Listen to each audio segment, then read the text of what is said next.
Selamat pagi, ketemu lagi dengan saya. Ya, jadi minggu ini adalah minggu 3 perkuliahan teknologi kelas. Ya.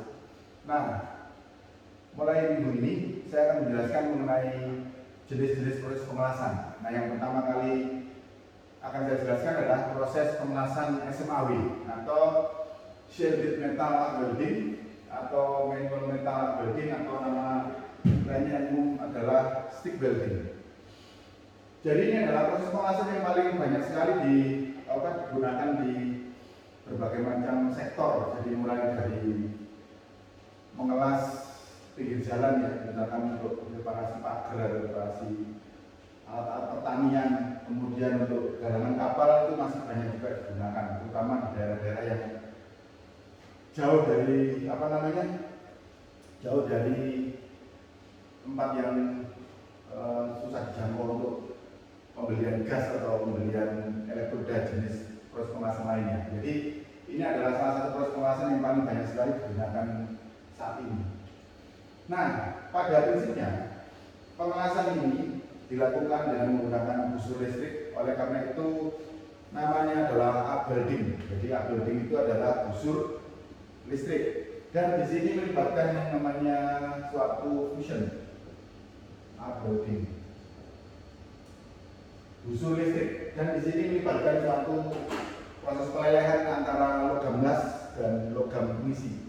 Jadi ada filler metal, kemudian ada flux. Jadi di sini filler metal itu ditutup dengan atau dilapisi dengan suatu flux yang nanti akan saya jelaskan fungsi dari flux tersebut. Nah, pada waktu proses pemelasan berlangsung, maka kawat las itu terdiri dari filler metal dan flux. Maka akibat adanya busur listrik ini maka timbullah panas pengelasan yang akan melelehkan filler metal beserta fluxnya atau covernya. Kemudian cover ini nanti akan membentuk suatu asap ya, yang gunanya nanti akan melindungi filler metal yang leleh dan bentuk cairan ini, droplet ini. Droplet ini akan bergerak menuju ke alur las. Jadi alur las di sini akan terisi oleh logam las cair, filler metal yang cair ditambah dengan logam itu yang cair juga, nanti akan bercampur. Kemudian pencampuran tadi akan dilindungi oleh asap yang dihasilkan dari proses pembakaran flux. Nah, selanjutnya apabila campuran antara filler metal dan bus metal ini membeku, maka terjadilah suatu fusion atau penggabungan dari dua buah logam yang dilas dengan bantuan suatu filler metal. Kemudian flux itu akan membeku dan menghasilkan suatu slag atau kotoran yang karena slag ini adalah logam, maka dia akan mengapung dan dia akan menutupi logam las yang sudah membeku tadi untuk salah satu fungsinya adalah untuk mengurangi laju pendinginan dari metal atau logam las yang sudah terbentuk ini. Nanti slag itu harus dibersihkan oleh welder. Dan ini adalah proses singkat dari pengelasan SMAW. Jadi pengelasan SMAW itu menggunakan kawat las yang ada cover atau ada selaput fluxnya. Jadi di sini ada penjelasannya ya, bahwa SMAW ini dia dilakukan menggunakan suatu arc atau busur listrik ya, yang menghasilkan panas antara elektroda yang ada covernya dan benda kerja. Kemudian pada waktu logam cair yang berasal dari elektroda tadi itu berpindah dari elektroda ke alur las, maka proses perpindahan logam cair tadi dan proses pencampuran logam cair antara filler metal dan logam itu yang leleh tadi dilindungi oleh suatu asap yang berasal dari flux yang terbakar tadi. Jadi di sini filler metal itu disuplai baik di electrode core, wire, and covering. Jadi selalu pada pengelasan SMAW, kawat las yang digunakan selalu memiliki suatu flux atau cover. Jadi proses ini pada umumnya dilakukan secara manual. Jadi welder itu mengaplikasikan atau mendeposisikan logam las cair tadi itu ya ke dalam, mendeposisikan filler metal yang leleh tadi itu ke dalam alur las menggunakan tangannya. Makanya dinamakan sebagai proses yang manual, jadi diaplikasikan dilakukan oleh welder, oleh tangannya welder. Nah, sedangkan peralatannya itu adalah harus ada power source atau itu apa namanya trafo ya, transformer, kemudian ada kabel elektroda, kemudian ada kabel untuk kawat las atau mesin las tadi itu, electrode holder, kemudian klem, lalu ada elektrodanya sendiri. Kemudian mesin las SMAW itu bisa beroperasi dengan menggunakan arus AC atau DC. Nanti di bagian berikutnya akan dijelaskan mengenai apa namanya keuntungan dan kelemahan masing-masing proses pengelasan yang menggunakan mesin las AC, DC, ya DC dibagi dua, DCEP dan DCEN.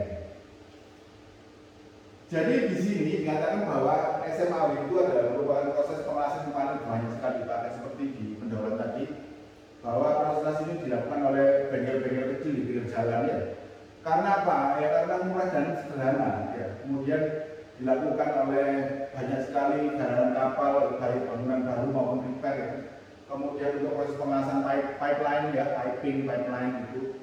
Jadi banyak sekali digunakan karena tadi murah ya, kemudian fleksibel, alatnya portable, bisa dipindah-pindah kemana-mana dan mudah dan serbaguna. Jadi proses SMAW ini sangat fleksibel karena logam yang dilas itu ring ketebalannya itu bisa dari mulai logam yang setipis 2 mm sampai dengan beberapa milimeter ya, beberapa puluh milimeter itu bisa dilas menggunakan proses las SMAW ini.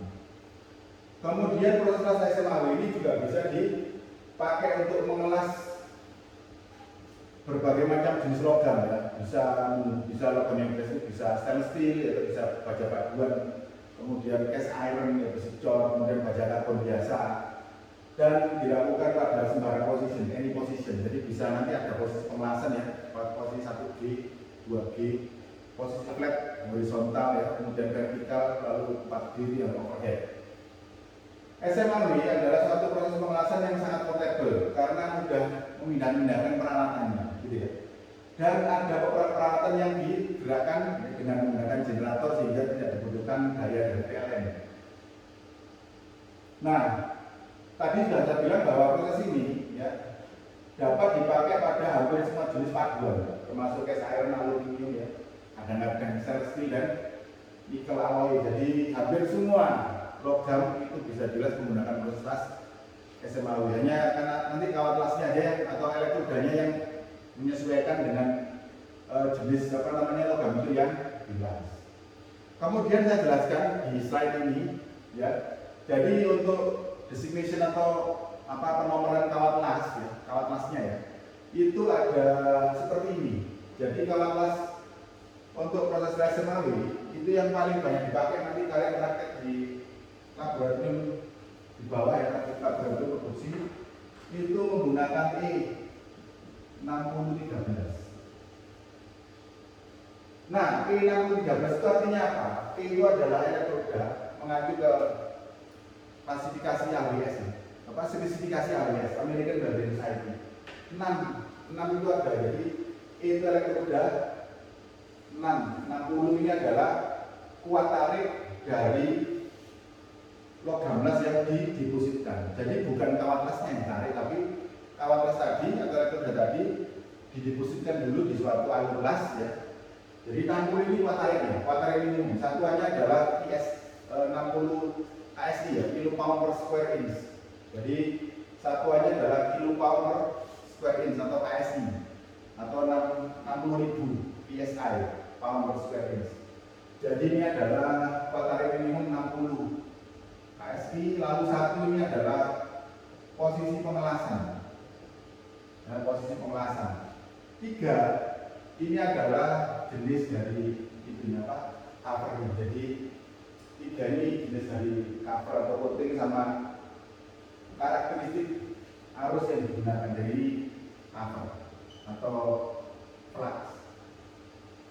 Nah, tadi saya jelaskan bahwa 60 itu adalah kuat tarik minimum ya, dari deposited weld metal atau elektroda yang sudah didepositkan ke dalam suatu alur las. Nah, untuk menguji kekuatan minimum ini, maka supplier kawat las itu harus membuat suatu alur las seperti ini. Yang sudutnya ini adalah 90 derajat ya, 90 derajat ya, 90 degree. Kemudian kawat las ini didepositkan di sini, dilaskan ya, dilaskan di sini. Sudah. Setelah selesai dilaskan dan dingin, membeku dan dingin, lalu di sini dipotong, digeraji, ya, jadi digeraji. Nah, di sini kita akan memperoleh suatu batang yang merupakan hasil deposit dari kawat las, contohnya ini 6013.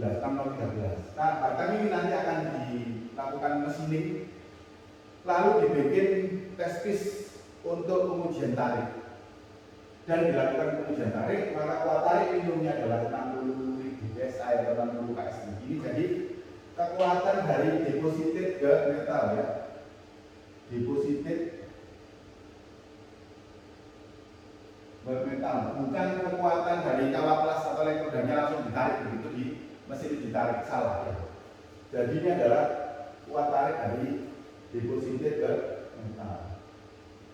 Nah, itu adalah penjelasan mengenai kuat tarik minimum. Nah, kemudian saya jelaskan lagi mengenai posisi. Jadi satu itu adalah menunjukkan posisi ya. Satu itu all posisi. Satu itu adalah all posisi. Kalau dua itu adalah flat dan horizontal. Kalau tiga adalah vertikal. Biasanya vertikal down gitu. Jadi vertikal itu pas vertikal begini ada yang up ya, ada yang down. Nah itu ini tiga ya, vertikal down. Nah kalau satu ini berarti all position, dua flat horizontal. Atau kalian bisa lihat di sini ya, ini di tabel 10 titik ini dari buku Profesor Harsono ini. Kalian bisa lihat bahwa di sini ada berbagai macam jenis flux ya, jenis flux. Di sini ada selulus sodium, selulus potasium, rupil sodium dan lain-lain. Nah, di sini ada yang jenisnya adalah iron powder, ya, serbuk besi. Fungsi dari flux yang ditambah serbuk besi itu adalah untuk menambah volume dari logam yang didepositkan, karena besi itu kan logam ya. Jadi fungsinya adalah untuk menambah serbuk besi, volume dari logam yang didepositkan di daerah alur las. Nah, jadi ini adalah destination dari kawat las yang dipakai untuk pengelasan SMAW ya. Jadi itu elektroda XX ini adalah strength minimum ya.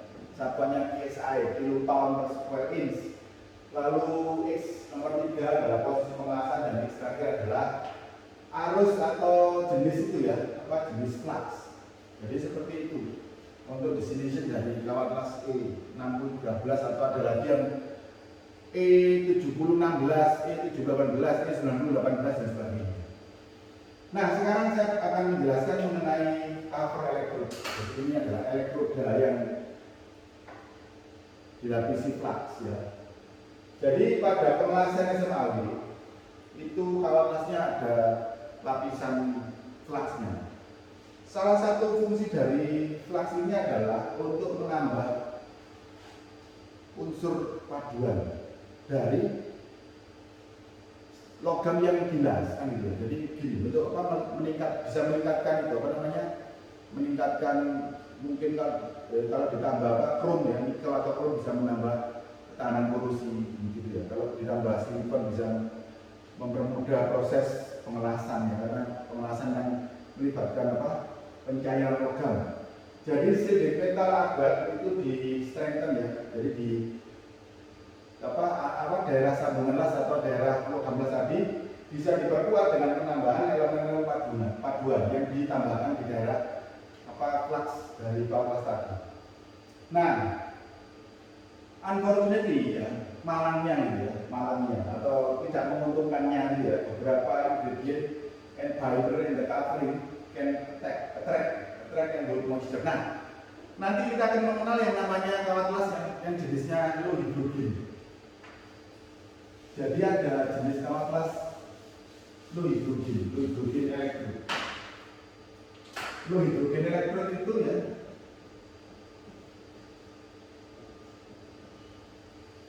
adalah kawat las SMAW yang fluxnya mudah sekali menyerap uap air di udara, mudah sekali. Oleh karena itu, ya, karena dia mudah sekali menyerap kelembaban uap air di udara, sehingga pada waktu fluxnya itu dalam kondisi lembab dan dilakukan deposisi di sambung gelas, maka mungkin akan terjadi suatu retakan atau crack pada beberapa jenis logam. Ya. Jadi crack itu teorinya seperti itu ya, bisa terjadi apabila kawat las tadi itu yang jenis low hidrogen itu fluxnya lembab ya, karena dibiarkan terlalu lama di udara terbuka dan menyerap kelembaban di udara. Nah, ini adalah beberapa fungsi dari flux. Yang pertama adalah sebagai penstabil busur listrik ya, arc stabilization. Jadi fungsi dari flux salah satunya adalah untuk menstabilkan busur. Jadi biar busur las itu tidak memercik kemana-mana, tidak kasar percikannya, maka dia distabilkan dengan menambahkan elemen-elemen tertentu pada flux ya. Jadi ini arc stabilization from ionizing element. Jadi ditambahkan elemen-elemen pengionisasi yang bisa membawa elektron dari apa namanya, dari kawat las elektroda ke daerah bis metal ke daerah alur dari sambungan las. Ya, ini nanti akan dijelaskan mengenai aliran elektron yang terjadi pada proses pemanasan AC ya, DC-IP atau DC-IN. Kemudian yang kedua sudah jelas ya, sebagai pelindung, sebagai apa namanya, penyedia gas pelindung, karena pada waktu flux itu terbakar dan dia menghasilkan uap yang banyak, maka fungsinya adalah untuk melindungi ya, untuk melindungi apa, logam cair yang berpindah dari elektroda ke alur las ya, supaya tidak terjadi oksidasi dengan udara. Makanya di sini ada fungsi sebagai gas pelindung. Jadi nanti yang dilindungi itu adalah logam cair campuran antara elektroda yang lelet dengan alur las yang ada di daerah yang akan dilas. Kemudian sebagai slagging agent. Jadi dia sebagai agent atau bahan pembuat slag. Jadi slag itu nanti akan, jadi slag itu berasal dari flux yang terbakar ya, kemudian dia gosong, kemudian dia bercampur dengan logam las cair dengan apa namanya, campuran antara filler metal dan bis metal. Kemudian karena slag itu adalah non logam, maka dia akan mengapung ke permukaan dan akan menutupi daerah logam las yang sudah selesai dilas. Nah, salah satu fungsi dari slag adalah untuk mengurangi laju pendinginan, karena pendinginan yang lajunya terlalu tinggi itu tidak baik untuk hasil kemasan. Karena material yang lajunya tinggi akan menghasilkan butiran yang kecil-kecil ya, grain size yang kecil-kecil, lalu kekerasannya akan lebih tinggi dibandingkan butiran yang besar-besar ukurannya. Kemudian slag ini juga berfungsi sebagai penghilang impurity. Impurity itu kotoran-kotoran yang ada di dalam logam cair ya, campuran antara filler metal yang cair dan bis metal yang cair. Karena mungkin ya di daerah logam las yang cair tadi itu ya, itu banyak kotoran-kotoran yang berasal dari tanah ya. Misalkan alur lasnya kurang bersih, oksida karat seperti itu yang dibersihkan kurang bersih ya, nanti dia akan ditarik atau diikat oleh slag ini. Kemudian berikutnya fungsi dari flux adalah deoxidizer ya. Dia penghilang oksigen seperti yang kita ketahui bersama, atau kalau kalian belum tahu maka saya kasih tahu sekarang. Jadi pada waktu pengelasan berlangsung ya, logam cair berpindah dari elektroda menuju ke alur las ya, kalau pencampuran tadi, maka oksigen dari atmosfer itu bisa saja masuk ke dalam cairan tadi, terutama pada pengelasan yang dilakukan di ruangan, di luar ruangan ya, di outdoor ya, kemudian anginnya bertiup kencang sehingga timbullah yang namanya oksigen ya, udara itu masuk ke dalam logam cair tadi itu, dan mungkin nanti akan menimbulkan porosity atau rongga-rongga udara yang terjebak di dalam logam las, dan ini merupakan salah satu diskonitas pengelasan yang mungkin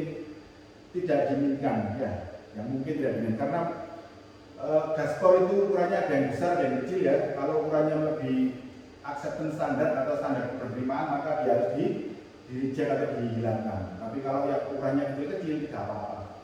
Nah, jadi fungsi dari flux itu ya adalah salah satunya adalah untuk mencegah supaya oksigen itu tidak banyak atau udara yang tidak banyak bercampur ke dalam logam cair. Nah, yang nomor 5 ini adalah sebagai selimut yang sudah saya jelaskan tadi. Uninsulating blanket yang bentuk dari slab yang membeku tadi di atas permukaan logam las, yang fungsinya untuk mengurangi laju pendinginan daerah las tadi.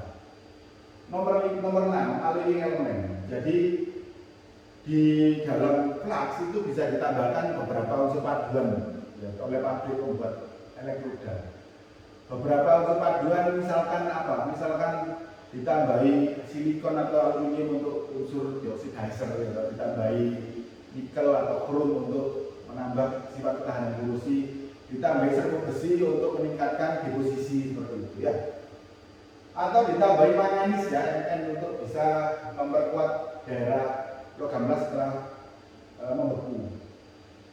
Increase bare metal deposition, ini apabila ditambah serbuk besi pada fluxnya. Nah, itu adalah beberapa fungsi dari flux yang ada di kawat las SMA. Nah, sekarang saya jelaskan ya, ada 3 macam jenis flux yang digunakan di dalam proses pengelasan SMA. Yang pertama adalah rutil, nah ini jenis rutil ya. Kedua adalah selulosa, dan yang ketiga adalah basic. Jadi ada 3 jenis flux yang digunakan di dalam proses pengelasan SMA. Apa itu rutil? Ya, jadi elektroda rutil itu adalah elektroda yang dilapisi oleh flux jenis rutil. Nah, elektroda rutil ini digunakan terutama untuk pekerjaan-pekerjaan umum, misalkan pekerjaan ya konstruksi ya, umum ya. Dan 6013 itu rutil. Yang tadi yang saya tulis 6013 itu rutil. Ya, pekerjaan-pekerjaan umum ya. Jadi dia tidak memerlukan kekuatan tinggi, low pressure pipe box. Jadi ini aliran untuk nyambung pipa yang aliran airnya tidak bertekanan tinggi. Support bracket, jadi untuk nyambung bracket, untuk penahan gitu aja. Jadi tidak memerlukan kekuatan yang tinggi. Nah, fluxnya itu terdiri dari apa? Titanium oksida, TiO2. Jadi titanium oksida itu ya, dipakai atau dicampurkan ke dalam flux di rutil tadi itu. Gunanya apa? Sebagai pembentuk slag. Jadi titanium oksida ini untuk membentuk slag. Lalu ada lempung. Nah, lempung ini gunanya untuk binding edge. Jadi ini yang perlu diikat supaya bisa disalurkan ke diselimutkan ke logam. Nah, itu dipakai clay sebagai binding edge. Lalu ada sodium silikat, itu fungsinya sebagai ionizer. Karena apa? Karena flux itu kan harus bisa menghantarkan arus listrik atau elektron dari flux tadi atau dari logam pengisi ya menuju ke alur las. Oleh karena itu maka flux itu harus memiliki kemampuan untuk bisa menghantarkan elektron atau arus listrik. Sehingga di sini harus diberi yang namanya sodium silikat. Jadi ini adalah elektroda yang jenisnya rutil yang dipakai untuk pekerjaan-pekerjaan umum yang tidak memerlukan tekanan tinggi. Nah, di sini keuntungan dari penggunaan elektron rutil itu adalah yang pertama mudah dipakai. Ya, jadi penyalaannya gampang. Kalau kalian praktek pengelasan di lantai 1 di laboratorium produksi, itu kawat lasnya adalah 6013, maka dia menggunakan kawat las rutil. Mudah dinyalakan, kemudian murah ya, low cost atau low control, jadi murah dalam hal apa? Murah dalam hal harganya, kemudian juga murah dalam hal maintenance-nya, jadi tidak perlu harus di oven dan sebagainya, atau tidak perlu disimpan di tempat yang kering dan sebagainya, jadi cukup dibiarkan itu aja selama tidak lembab, tidak masalah. Kemudian profil las yang dihasilkan itu halus ya. Kemudian slag yang dihasilkan di permukaan logam las itu mudah dibersihkan, mudah diciping, mudah dipukul pakai palu, mudah hilang. Atau selanjutnya itu fragile itu ya kertas mudah hilang itu. Kemudian kalau kawat las ini ditambahi dengan unsur di air powder tersebut besi, maka akan diperoleh high deposition rate atau laju deposisi logam yang tinggi di daerah alur las ya. Ini keuntungannya. Sedangkan kelemahannya adalah high in hydrogen. Jadi dia ya banyak menghasilkan gas hidrogen. Ya, kenapa? Ya karena dia bukan berjenis hidrogen. Nah, karena dia banyak menghasilkan gas hidrogen, maka kecenderungan letak itu lebih tinggi, high crack tendency. Tadi sudah jelaskan bahwa dia low strength ya, hanya cocok dipakai untuk konstruksi yang umum aja ya, tidak membutuhkan kekuatan yang tinggi, tekanan tinggi. Lalu nilai toughness-nya atau nilai ketangguhan yang rendah. Jadi yang paling penting di sini adalah high in hydrogen sama high crack tendency. Ya. Tapi biasanya kalau pada pengelasan yang menggunakan lektor putih itu ya jarang sekali sih ditemukan terjadinya crack ya. Kecuali pada beberapa kasus di mana penahanan atau restraint itu tinggi ya. Restraint itu penahanan dari alur las pada pengelasan dilakukan itu tinggi, maka itu bisa terjadi crack. Tapi kalau sambungan lasnya itu free ya. Free itu maksudnya tidak ada penahanan yang terlalu tinggi, maka cracknya bisa dihilangkan kemungkinan terjadinya. Nah, kemudian jenis kedua dari kawat las SMAW adalah selulus ya. Selulus ini ya penggunaannya adalah terutama untuk pengelasan pipeline atau jaringan pipa ya. Pipeline itu dipakai untuk mengalirkan oil sama gas dari satu daerah yang jauh dari pipeline. Kalau piping itu pipa dalam satu pabrik itu namanya piping. Nah, kemudian suitable for welding in all position, especially vertical down. Jadi ini cocok untuk mengasih posisi segala, terutama posisi vertical down. Stop teknik. Nah, nanti saya akan menyuruh kalian untuk mencari apa yang dimaksud dengan stove teknik ini. Cari di internet atau di Google atau di YouTube stove teknik itu apa. Kemudian selulus elektrod ini menghasilkan gas pelindung yang kaya dengan hidrogen. Jadi hidrogennya banyak sekali. Dan dia memiliki yang paling penting ya, memiliki karakteristik penembusan yang dalam. Jadi paling cocok dipakai untuk mengelas root pass.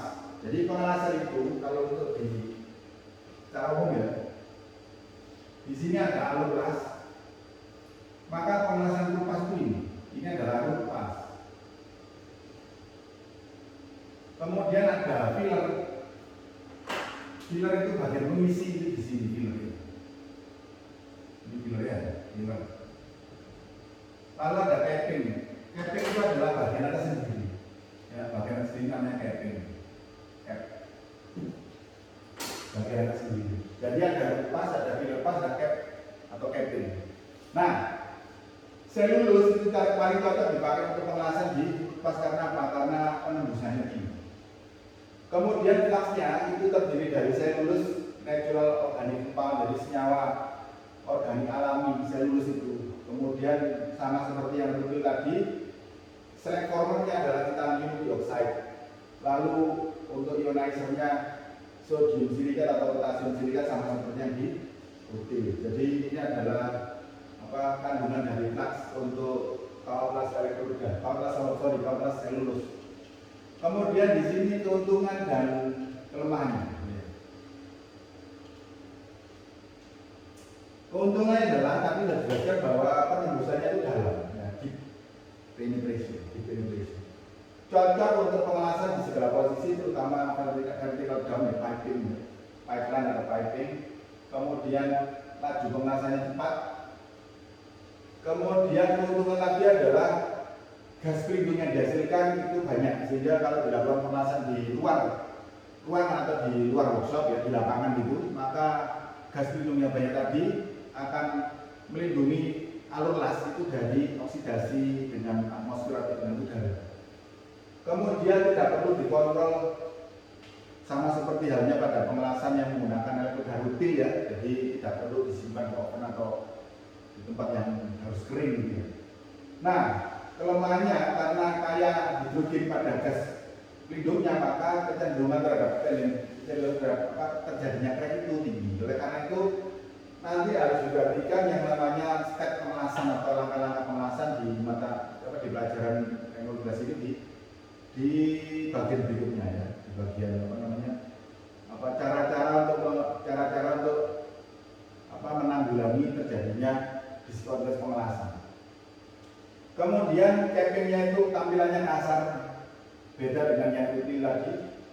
High sputter content, jadi percikannya banyak sehingga dibutuhkan usaha yang lebih untuk membersihkan percikan atau sputter di daerah alur las atau daerah yang sudah jelas tadi. Kemudian lo deposition rate, ya, karena ini deposisi itu berarti kan logam las cair yang dimasukkan ke dalam alur las itu rendah, ya. Beda dengan yang rutil tadi. Di rutil itu deposisi rate bisa ditambah karena adanya penambahan serbuk besi. Nah di sini tidak, ya, jadi makanya di sini deposisi rate-nya itu rendah dibandingkan dengan rutil. Jadi ini adalah kelemahan dan kelebihan dari elektroda selulus ya. Kemudian bagian yang terakhir dari jenis-jenis elektroda itu adalah elektroda basic. Nah, basic ini nama lainnya adalah low hidrogen. Jadi basic itu nama lainnya adalah low hidrogen elektroda. Ini basic.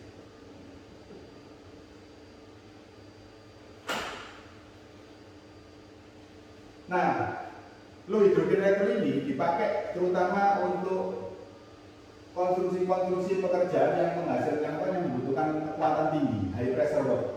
And for material of high tensile strength, jadi untuk material-material yang kekuatan nariknya itu tinggi, itu harus dilas dengan kawat las yang jenis fluxnya itu basic atau low hidrogen. They are capable of producing well on low hydrogen content. Jadi tadi di proses pengelasan menggunakan elektroda rutil atau selulus itu ya dihasilkan gas hidrogen yang volumenya banyak. Nah, di sini keuntungan dari kawat las basic adalah mereka menghasilkan las-lasan yang kandungan hidrogennya itu rendah, sehingga nanti ya kecenderungan terhadap terjadinya crack di daerah alur las atau daerah sambungan las itu lebih rendah, asalkan prosedur pengelasannya itu diikuti dengan benar dan prosedur penyimpanan kawat lasnya. Nah, di sini dikatakan bahwa sebelum dipakai untuk mengelas ya, kawat lasnya itu harus di oven untuk menghilangkan atau mengurangi kandungan hidrogen yang mungkin akan atau sudah terkandung di dalam flux ya. Jadi kelembaban udara yang sudah diserap oleh flux tadi itu dihilangkan dengan cara baking atau dengan cara mengoven pada suhu 300 Celcius selama 1 jam atau lebih. Kemudian konstituen ya, jadi ini adalah kandungan flux terdiri dari batu kapur, limestone sebagai pembentuk gas, fluorspar sebagai pembentuk slag ya, beda dengan yang rutil sama selulus tadi kan titanium dioksida dan sekarang adalah fluorspar. Lalu main ionizer-nya sama masih dengan sodium silikit atau potasium silikit. Jadi yang membedakan di sini adalah slag former sama gas former untuk menghilangkan terjadinya masuknya hidrogen dari udara ke dalam alur las atau dalam sambungan las. Nah, ini adalah keuntungan dan kelemahan dari kawat las jenis low hidrogen. Keuntungannya adalah karena kawat las ini dipakai untuk pengelasan dengan konsumsi yang kekuatannya butuh kekuatan tinggi, maka dia memiliki nilai ketahuan yang tinggi. Lalu kandungan hidrogennya rendah, ya, kemampuan untuk menghasilkan cracknya itu ya rendah juga. Kalau pengelasannya dilakukan dengan prosedur yang benar, low crack tendency. Sedangkan kelemahannya, kawat las ini harganya lebih mahal ya, dibandingkan yang dua tadi. Kemudian pengendalian yang itu perlu aturan khusus, jadi tidak sembarangan menghandle kawat las ini atau menangani kawat las ini, karena kawat ini harus tangani supaya tidak terjadi yang namanya kelembaban masuk ke dalam flux ya. Nah, oleh karena itu maka di sini high welder skill required. Jadi weldernya itu harus memiliki skill yang tinggi dan permukaan las yang dihasilkan itu cenderung cembung, konveks cembung.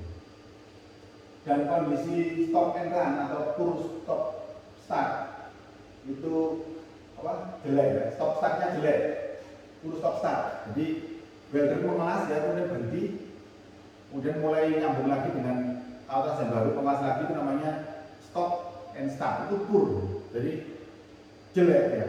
Karakteristiknya memang begitu, makanya dibutuhkan welder yang memiliki skill yang tinggi itu. Pure stop and start ini jelek karena apa? Kemungkinan timbulnya porosi di daerah tersebut. Nah, ini adalah jenis-jenis kawat las ya. Ini AWS A51 dan AWS A5.5 alloy rekrut. Jadi ini dapat dilihat di AWS A5.1 atau A5.5 untuk alloy rekrut baja paduan. Jadi di sini ada E8018. Ya, itu adalah air muda. 80 adalah tarik minimum ya. Satuannya kilopalmer square inch. Jadi yang ditarik itu adalah deposited metal. 1 itu adalah posisi pengelasan dan 8 itu adalah jenis fluxnya. Contoh dari AWS electrode flux type. Nah, ini ada contohnya. Selulus itu selulus itu diakhiri dengan angka 0 dan 1. Misalkan E 60 10 0, 60 11 1, 70 10 0, 80 11 1. Jadi 0 dan 1 itu menunjukkan kalau elektroda tadi itu memiliki flux selulus ya. Sedangkan rutil itu diakhiri angka 2, 3, dan 4, 60, 13, 60, 12 ini 2, 3, dan 4 ini berarti kawat lasnya kawat las rutil. Sedangkan low hidrogen atau basic adalah kawat las yang diakhiri angkanya dengan 5, 6, 7, 8, 60, 16, 70, 17, 80, 18, 90, 18. Ini adalah basic atau low hidrogen elektroda. Jadi yang perlu kalian ingat adalah kalau 01 itu adalah selulus, kalau 234 adalah rutil, 5678 adalah low hidrogen atau basic. Nah, ini yang saya jelaskan tadi ya, bahwa kawat las hidrogen itu memerlukan penanganan yang khusus ya, tidak sembarangan seperti kawat las yang jenisnya rutil atau selulus. Makanya kawat las ini dijual dalam bentuk suatu wadah yang kedap, ya, kedap udara atau tidak boleh bocor ya, tidak boleh bocor terkena atmosfer. Jadi dia kedap ya, memang. Seperti kaleng kue itu ya, kue komben atau kue apa itu ya, kaleng yang kedap udara. Jadi begitu dibuka dari kaleng yang kedap udara tadi, ya, dari plastiknya tadi, maka elektrolit itu harus digunakan semuanya habis dalam waktu tidak boleh lebih dari 4 jam. Ya. Begitu dibuka dari wadahnya, maka harus digunakan semuanya habis dalam waktu tidak lebih dari 4 jam. Apa yang terjadi kalau tidak habis dalam waktu lebih dari 4 jam ya akan timbul crack atau gaspor, kan teorinya begitu. Nah, oleh karena itu apabila membuka kawat las low hidrogen dari wadahnya yang kedap tadi itu, maka ambil secukupnya untuk dilaskan dipakai pengelasan ya, dia harus habis dalam waktu 4 jam. Nah, sisanya kira-kira nanti sisanya yang tidak akan habis dalam waktu 4 jam tadi itu dimasukkan ke dalam holding oven atau oven yang memanas tadi itu, suhunya 125-150 Celcius. Ya, selama ovennya menyala maka kawat las tadi fine aja kan itu ya. Jadi holding oven itu harus menyala pada suhu ini. Untuk apa? Untuk menyimpan sisa dari kawat las yang dibuka dari wadahnya tadi yang tidak dipakai lagi ya. Jadi selama dia di holding oven yang menyala ini, maka kondisi fluxnya itu akan fine aja. Sedangkan yang dipakai pengelas, maka dia harus mengelas habis dalam waktu maksimum 4 jam. Ya. Kalau misalkan tidak habis dalam waktu 4 jam masih ada sisa. Ya. Jadi misalkan diambil 3 kg dari 5 kg elektrolit dipakainya tadi. Nah, 3 kg dipakai pengelas habis sebelum 4 jam. Sisanya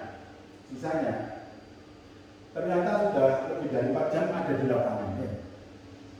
Kalau sisanya tadi itu berada di lapangan kurang dari 4 jam habis, langsung bisa dimasukkan ke holding oven lagi, dikumpulkan dengan teman-temannya di situ. Jadi pada waktu dia sisanya tadi itu dipakai di lapangan dan tidak habis dalam waktu kurang dari 4 jam, bisa dikembalikan ke holding oven. Nah masalahnya kalau sudah terpapar atmosfer lebih dari 4 jam, maka tidak boleh dimasukkan ke holding oven langsung, tapi dimasukkan ke baking oven di sini ya. Jadi baking oven itu gunanya adalah untuk menghilangkan kelembaban yang mungkin ditahan oleh flux selama dia terpapar oleh atmosfer gitu ya. Nah, untuk kawat yang dipakai melas baja karbon, maka baking oven itu suhunya harus 260 sampai 430 Celcius selama 2 jam di sini.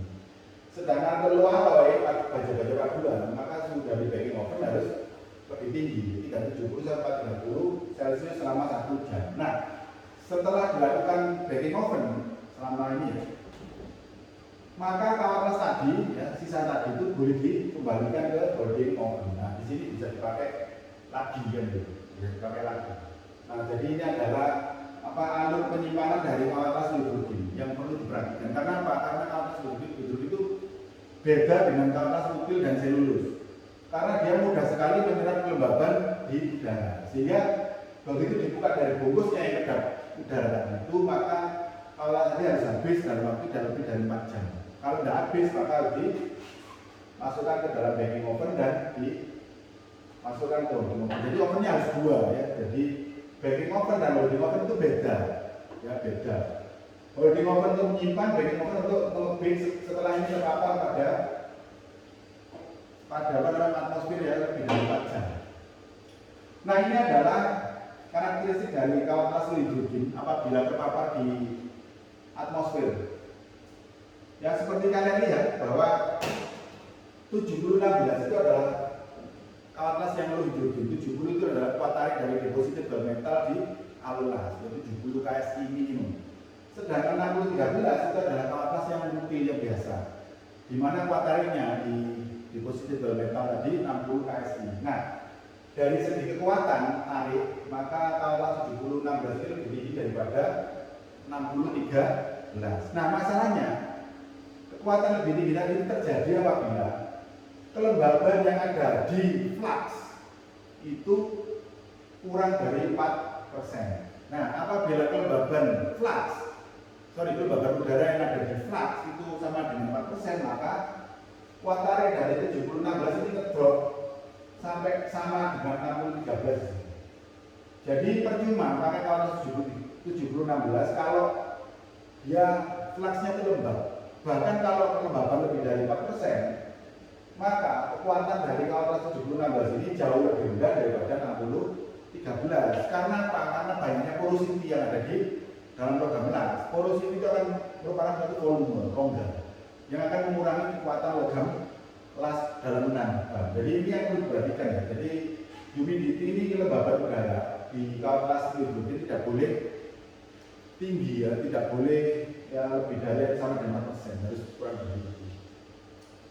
Nah ini adalah keuntungan dari proses pengelasan SMA yang sudah saya jelaskan secara garis besar tadi. Yang pertama tentunya tadi ya biaya biaya mesin lasnya kok beli mesin lasnya murah ya. Jadi mesin las SMA itu ada yang dijual di toko-toko toko mekanikal itu ya, itu toko-toko toko elektronik itu, toko-toko perkakas ya, itu ada yang 1,5 juta dan 2 juta tergantung dari besar kecilnya ampere atau voltase. Nah ini ada yang 70 juta ya kan, yang kamu pakai las, pakai praktek di bawah itu bisa sampai 70 juta ya. Ada yang lebih dari itu ya, tergantung dari fitur-fitur yang ada di mesin las tadi. Jadi relatif murah ya dibandingkan dengan proses pengelasan lainnya. Simple and operationally reliable. Jadi ini sederhana dan reliable itu andal, ya, tidak mudah rusak.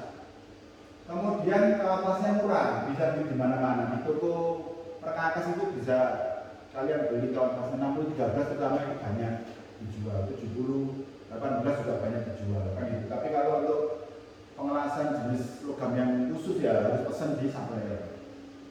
Kemudian wide range of film metal. Nah ini dapat dipakai untuk mengelas berbagai macam jenis paduan yang tentunya kelasnya harus sesuai dengan jenis paduan yang dikelas. Sedangkan ini nomor 5, SIM, equipment for all material. Jadi untuk mengelas logam jenis apapun, trafonya ya sama, cuma diganti kawat kelasnya aja. Yang beda jenisnya. Nah, trafonya itu sama.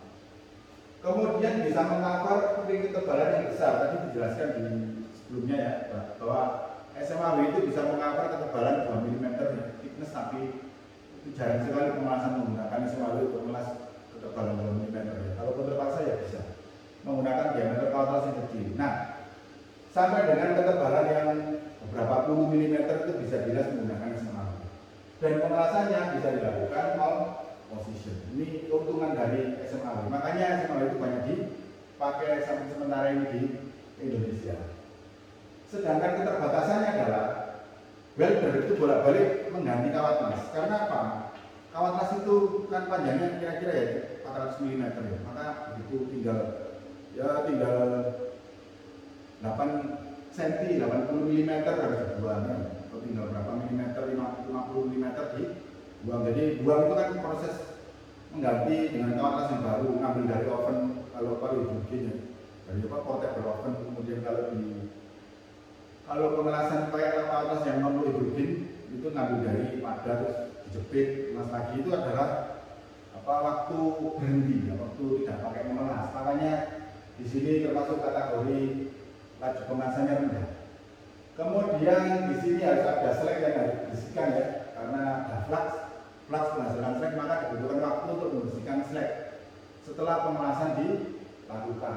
Kemudian yang tadi ya, hidrogen electrode menyarankan penyimpanan khusus, jadi perusahaan harus punya oven ya, holding oven sama baking oven sama portable oven yang dipakai untuk membawa kawat tadi dari holding oven ke lapangan. Dan portable oven tadi itu harus dinyalakan terus selama pengelasan berlangsung. Kalau portable oven tadi nyala terus, maka tidak ada masalah.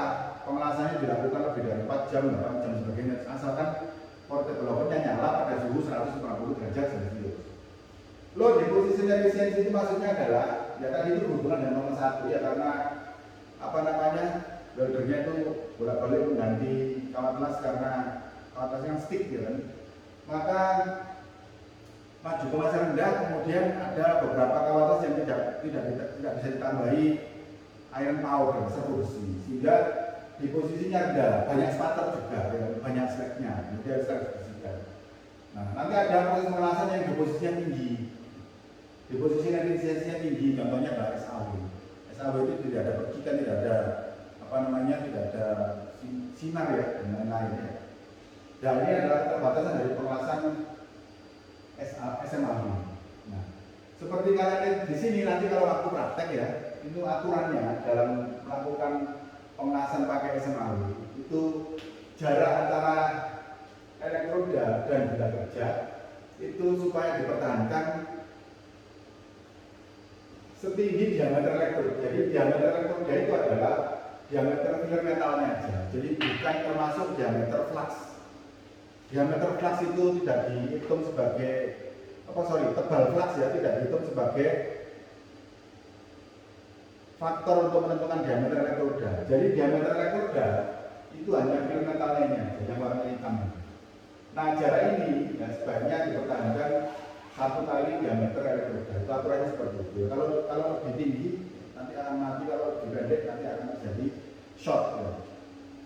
Kemudian kalau untuk sudah pengalaman ini dan sudah canggih, maka dia menggunakan weaving. Weaving itu ayunan. Jadi kawat lasnya diayun begini.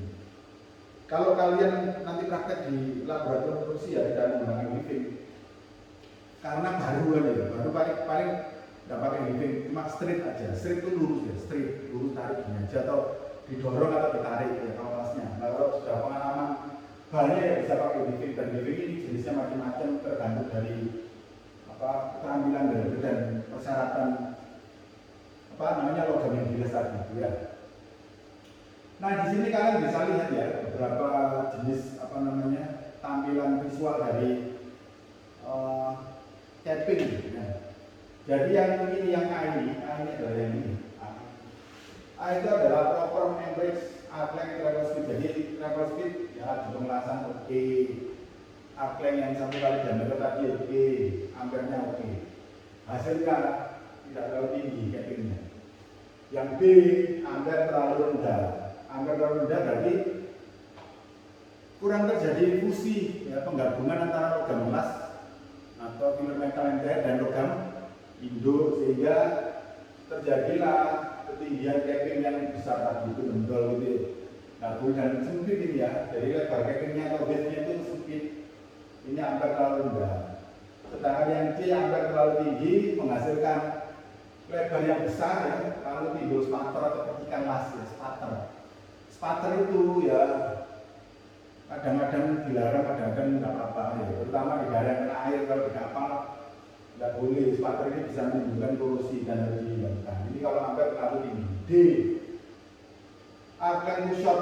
Nah, jadi ini kalau arc-length tadi kan harus minimum 1 kali diameter. Nah, kalau kalian terlalu short, terlalu pendek, maka cappingnya jadi tinggi dan dia kurang lebar, ya, kurang lebar. Sama seperti ampere rendah, tapi ini lebih baik masih, tapi ini terlalu tinggi. Ya. Kemudian yang ini adalah arc-length too long. Jadi pemelasan yang arc-length terlalu lebar atau panjang ya. Maka di sini timbul yang namanya spatter dan kurang tinggi, reinforcementnya kurang tinggi. Lalu jelek tampilannya karena percikannya kemana-mana ya. Kalau arc-length terlalu tinggi kan percikan kemana-mana ya. Kemudian yang F, travel speed too slow. Jadi ini kecepatan menggerakkan itu namanya kalkulasinya itu apa, ayunannya itu terlalu mudah. Jadi terlalu banyak diam di tempat. Makanya di sini tinggi ya kan. Kemudian yang ini travel speed too fast. Ini badannya mungkin susu-susu atau buru-buru sehingga ya ini selain kecil ini juga terlalu cepat ya. Kalau kalian ini apa, ayunannya terlalu cepat sih, tarikannya ya. Jadi yang baik adalah yang lain. Jadi itu adalah tampilan visual dari hasil pemelasan SMA. Nanti tinggal lihat aja di praktek, nanti kalian jenis yang mana, jenis yang A, B, C, D, E, F atau G kan gitu. Nah, jadi pelajaran di minggu 3 ini cukup saya kiri sampai di sini ya. Nanti kalau ada pertanyaan bisa bertanya langsung ke saya, nanti akan saya jawab ya. Minggu depan masih akan membahas masalah SMAW, tapi topiknya bukan masalah proses pemelasan, tapi masalah itunya apa? Jenis-jenis arus pemelasan dan keuntungan menggunakan arus pemelasan yang berbeda. Oke, terima kasih.